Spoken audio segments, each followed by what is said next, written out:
Welcome to another episode of China Update, where I provide you with the most up-to-date political, economic, and geostrategic analysis on the world's number 2 economy.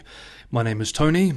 Let's jump in. Okay, happy Saturday everybody. A quick piece of housekeeping before we begin with the episode. I will be in Hong Kong next week. I will be there meeting clients and I'll also be at a speaking event. And I would also love to take the opportunity to spend some time while I'm there to meet up with viewers of the channel in person. If you're in Hong Kong and you'd like to attend one of these small meetups, which will be in central Hong Kong, send me an email at the address in the description below, briefly introduce yourself and let me know which times you have available from the following. This coming Thursday evening, the following day, Friday noon, or Saturday noon. I will also have a bit of extra time open to book speaking arrangements for any professionals interested in that too, and they can also send me an email at that address. I look forward to seeing hopefully many of you in Hong Kong next week. Now, it's the weekend, so we normally have a foreign policy and ideology-focused video. There is just so much to cover from this week, however, that I'll need to make 2 videos over the next 2 days, just to touch on the most important topics, namely the Belt and Road Forum, Russia-China relations, China's evolving Middle East policy generally, and the response to the Israeli-Palestinian conflict specifically, as well as a few more economic developments. First up for today, we will unpack the 2-day forum from this week for Xi Jinping's flagship foreign policy agenda, the Belt and Road Initiative, part of what some argue is the basis for China's vision for its own New World Order, which is now celebrating its 10th anniversary this week. Tuesday was day 1 of the Belt and Road Forum. Headline events included a CEO summit, meetings between Xi Jinping and visiting leaders, and a special banquet. At the banquet, which was attended by all members of the Politburo Standing Committee, General Secretary Xi Jinping told the guests, quote, "Belt and Road cooperation, robust and fruitful in its first decade, is now full of dynamism and vitality. We must embark with drive and enthusiasm on the new journey toward another golden decade." End quote. Which global leaders went to the forum this year? David Sachs with the Council on Foreign Relations did an excellent breakdown of this. He writes that in 2017, leaders of 29 countries travelled to Beijing to attend the first Belt and Road Forum. The number then climbed to 37 for the second Belt and Road Forum in 2019. However, quote, "This week, only 23 heads of state and government are attending the third Belt and Road Forum." End quote. The Belt and Road Initiative may have encountered difficulties in its first decade and is retrenching as a result, but Xi still views it as an important tool for advancing Chinese power and influence amidst intensifying competition with the United States, he writes. Quote, "With US-China competition likely to increase in the coming years, so too will Belt and Road Initiative's value for Xi." End quote. Sachs, who is a fellow for Asia Studies at the Council on Foreign Relations, speaking to US-based outlet The Wall Street Journal, also observed in a separate comment, quote, "China was hoping to use the Belt and Road Initiative to make real inroads in Western Europe, split the EU and create a schism in transatlantic relations on China policy. But its support of Russia has completely undermined this objective, and Western European countries are now deeply skeptical of China." End quote. For what it's worth, I personally find this argument convincing.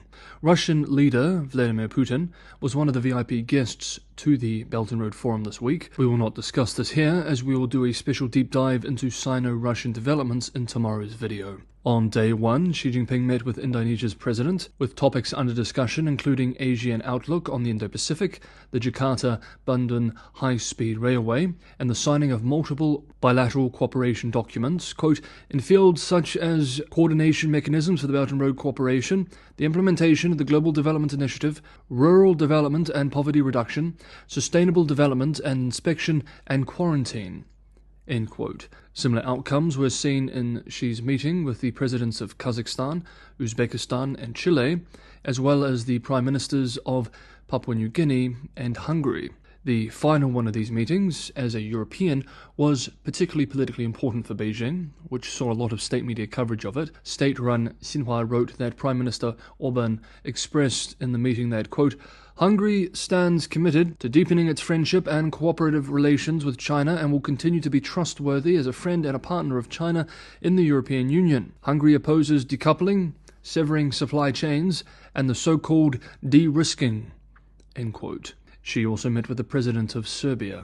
At the CEO summit on day one, Vice Premier He Lifeng addressed several hundred business representatives from 82 countries and regions, setting forth the core sectors for the Belt and Road Strategy's second decade, expressing, quote, the rise and growth of the digital economy, smart manufacturing, and green economy represents the future of the world economy. Cooperation between China and Belt and Road countries in these fields promises a wealth of opportunities. We encourage companies from all countries to focus on big data, artificial intelligence, e-commerce, and new energy, swap ideas and align projects and investments to make the Belt and Road Plan smarter, greener, and healthier in its next decade to benefit all peoples, end quote. At the CEO conference, too, China also launched the so-called Beijing Declaration, quote, calling for efforts to adhere to openness and cooperation while safeguarding the WTO-centered and rules-based multilateral trading system as uncertainties rise in the global economy, end quote, in the words of state media.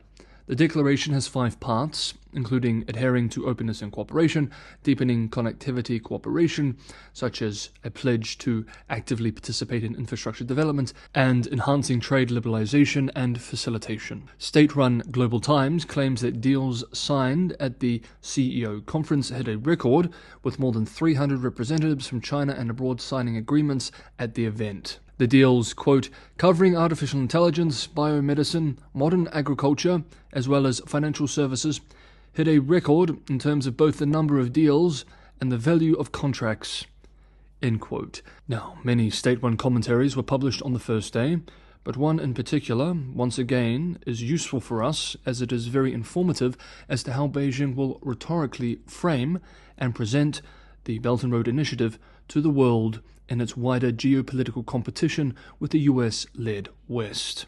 It's important that we take note of this language from Beijing. Quote, as the Belt and Road Initiative turns 10 years old, it is clear that the global project of the century has blazed a new development path of shared peace and prosperity. However, out of jealousy, apprehension, or strategic considerations, some Western critics employ derogatory terms such as neocolonialism to describe the Belt and Road Initiative in an attempt to undermine China's productive contributions with partner countries. The fact is, instead of being a form of neocolonialism, this project, the biggest platform for international cooperation, is actively expediting the dismantling of neocolonialism by bolstering essential independent development capacities of global South countries. Many of these countries were colonized and remain trapped in the shadow of the neocolonialism of suzerains.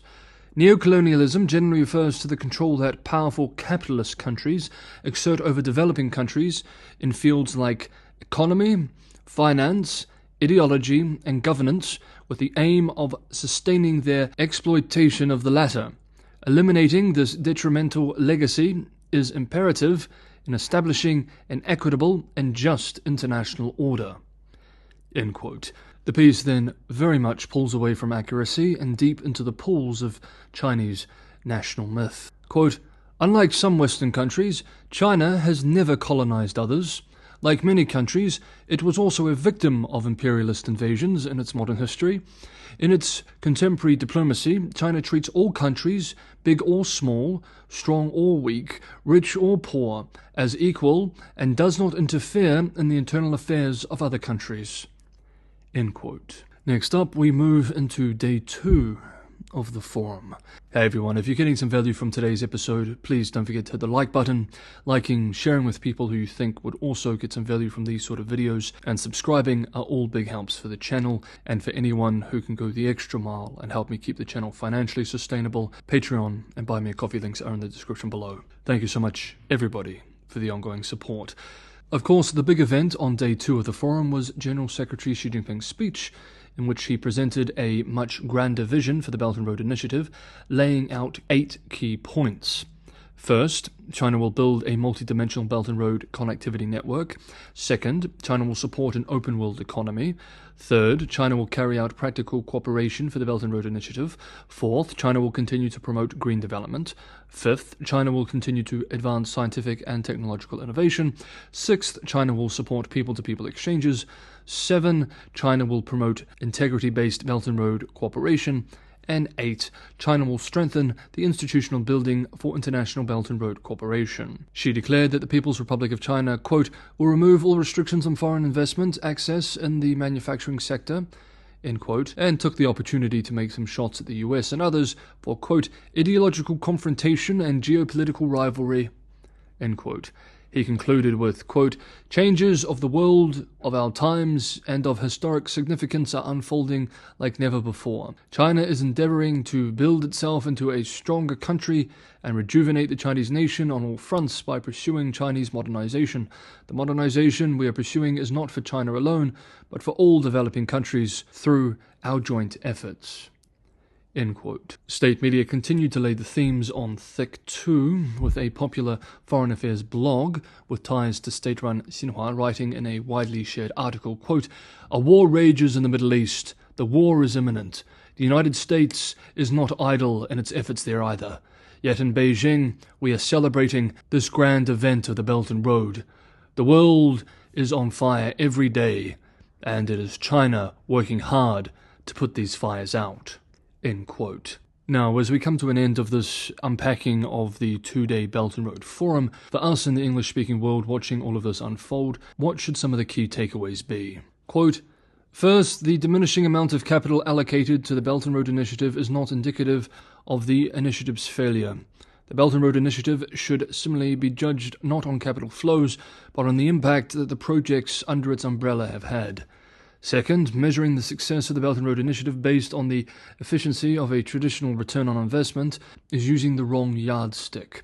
Instead, Belt and Road Initiative projects should be measured by their contribution to Beijing's broader strategic goals.